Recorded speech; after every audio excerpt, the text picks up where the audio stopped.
sijawahi kupona maumivu ya huyu rais wangu John Pombe Joseph Magufuli. Naona sijui haya maumivu yataisha lini. Sasa kwa hali hiyo tumeweza kusikia taarifa mbalimbali.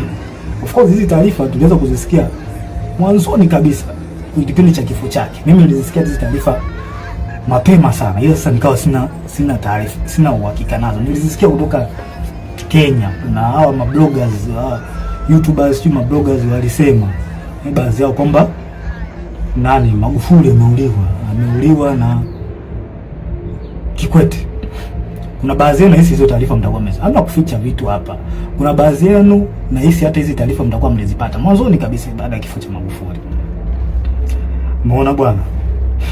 Sasa tumeweza kusikia taarifa ya kwamba kuna uwezekano kifo kimemsababisha na kupangwa na CCM mtandao. CCM mtandao hao kwa watu ambao sio wajua CCM mtandao. Hao ni Kikwete, Rostam Azizi, na marehemu Mungu lazima roho yake malipema peponi Bernard Membe. Hao ndio CCM mtandao ambao wanajulikana. Na wengine ambao hawajulikana.